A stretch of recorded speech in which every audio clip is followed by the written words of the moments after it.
The very soon to be released Ghost of Tsushima and the next PS4 exclusive to be released after The Last of Us 2 is coming from developers over at Sucker Punch, who made a name for themselves for the Infamous series and released one of the first PS4 exclusives, Infamous Second Son, which was their last game to date. Ghost of Tsushima has actually been around for a long time, however. It was first revealed to the world way back in 2017, showcasing the world and a little bit of the story.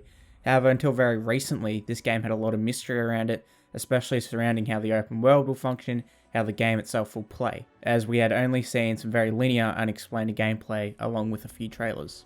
So, with the recent state of play, however, they delved heavily into gameplay and how it will function within the game itself. The game looks to really encourage exploration and straying far from that linear approach we had seen in past gameplay kind of trailers. Originally, I thought this game was going to be something a little bit more like God of War or the Yakuza games, that have an open world but are heavily controlled by the stories and the goals of the main characters, where you were kind of guided through that open world rather than exploring it. However, it seems instead to have gone for a more Red Dead Redemption 2, Breath of the Wild kind of vibe, where instead of guiding the player and creating a linear path in an open world, they instead are opting to use world cues that encourage exploration within the world of Tsushima, and really seem to want the player to have a sense of adventure and find where to go next and have a amazing journey. It's really interesting how this will play out, especially with the removal of the HUD and there being no minimap, and instead the players now has to use guiding winds and animals to figure out where to go next. While some people may be against this decision, I think it's a great idea to remove the HUD in a fully immersive open world game. I won't be surprised if we slowly see the HUD be removed from more and more open world games as well. Sucker Punch clearly wants to immerse the player in this beautiful world that they have created, and they seem to really want to encourage exploration without invading that sense of immersion. This is something that hasn't actually really been perfected yet, I'd argue, especially in open world games. However, with the amount of polish and love that Sucker Punch have put into this game, I wouldn't be surprised if they really do pull off this new way of exploration and attention to detail that we might actually see be used in future games after Tsushima. The gameplay itself looks nothing less than impressive. The game feels somewhat similar to Breath of the Wild in terms of progression. The game seems to rely on the player to explore and to delve into the lore and the world in order to progress, by finding resources throughout the world. Rare resources are rewarded to the player by completing side quests and just simply exploring things like abandoned shacks in the open world. Along with this is also shrines which give the player extra things that might give them the edge in combat. In terms of combat though, there are obviously two very different approaches that we saw at this state of play. The Ghost or the Samurai approach. Samurai is described as the honourable approach by the devs, which looks to have the player go head on in combat and be precise and open at the same time. It seems to be like other sword fighting games that have been released recently, like Jedi Fallen Order, that use parrying to deflect and create an opening for an attack. On top of this, it seems like you can also seamlessly switch out between a bow and your samurai sword as well. All in all, the one-on-one combat seems to flow very well and looks to be very grounded as well, with one hit or two hit kills being the norm. They also showed off different stances which are used against different types of foes in order to give you the better advantage over those different types. Whilst on the other hand, the Ghost approach in the game is its version of stealth and looks to focus on assassinations and using what they described as dishonorable techniques, and calling the Ghost approach the dishonorable approach, unlike the Samurai approach. It's all about fighting dirty and using fear to your advantage. I'm curious to see if this will translate over into the story and the world with the different approaches and the way you decide to play.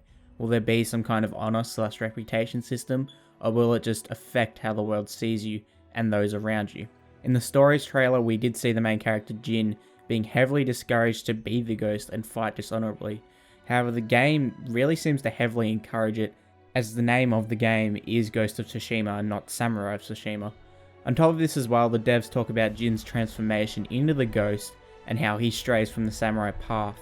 However, in doing so, he will no longer be the man he once was, which leads me into my next topic, character development. Something I want to touch on very quickly is character development, and I believe it's going to play a large role within this game's story. Something that Sucker Punch has kind of kept close to its chest is the story, and they have only revealed minor details and some of the plot itself.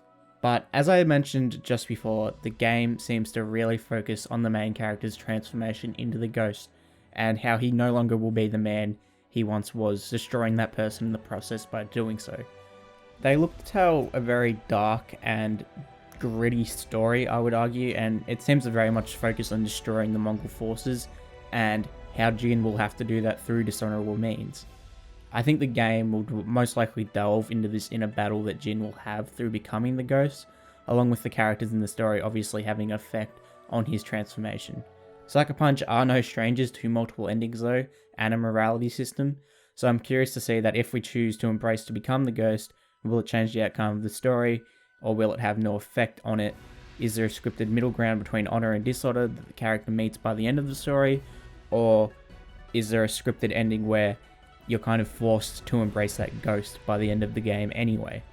So I'm very intrigued to see how the character development will play out, if it will affect the world that you play in, the characters around you, if there is some kind of honor morality system. I would love to see how Sucker Punch are going to implement how the gameplay kind of affects the world, because I very much think that they want to do that, because if they weren't to have such an important focus on these two different kinds of way you can play, I would imagine that that means it's going to affect the world somehow, because if it's that important, surely it's going to affect the story. Something else I want to talk about though, and what I love to see in this game, is the use of customization and its importance in the combat and the way you play. Now, while Sucker Punch didn't go into great depth about it, we can clearly see that each different outfit is suited to a different playstyle. I'm assuming that something like the heavy samurai armor would give you more health and possibly limit your mobility and speed by doing so, while something like the ghost armor would most likely lower your health but decrease your detectability and possibly increase your mobility and speed. Although I don't know if that's how that's going to work, but I would imagine it's something like that. I personally just really like how the gear you carry and the armor you wear will affect how you play the game, and help those who want to play a certain way rather than it being purely cosmetic.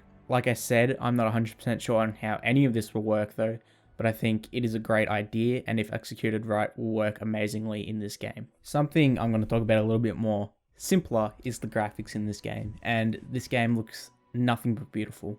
The draw distance is incredible, the lighting as well seems to be just as amazing, whilst the wind effects look to be incredibly done as well, with things like the leaves just being picked up, or the way that Jin's cape and clothes flow with the wind. And I mean, it's all very impressive, as I'm sure Sucker Punch have been working on this for most likely 5 years at this point, which means a lot of polish and attention to detail has gone into this game, and will definitely blow people away with just how beautiful the game will be, and how it will capture all of that beautiful Japanese countryside,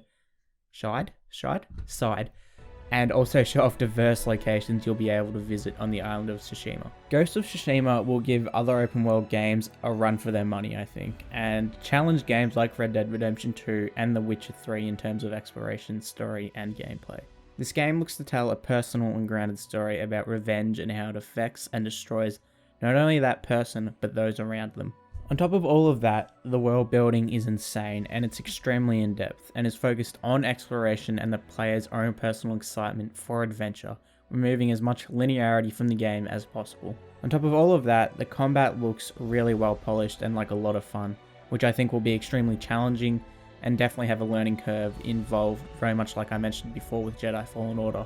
Sucker Punch has definitely created something beautiful and unlike anything they've done in the past. So it'll be interesting to see how it'll all play out, because I'd love to see how this team has worked with something completely new and have these great ideas around exploration and combat, and how well they can execute them and implement them correctly into the game. This game will most likely be a Game of the Year contender, and definitely could come out of nowhere like God of War did and surpass games like Cyberpunk and Last of Us 2. And I think this game could very well be the best game of 2020. Thank you guys for watching. I've been Seth from Silver Soul Gaming. Make sure you give the video a like, you subscribe, check out everything related to Silver Soul Gaming. Link will be in the description to the website, Facebook, Twitter, Patreon, all that kind of stuff. My links are in the description as well. And I'll see you guys later this week for another video.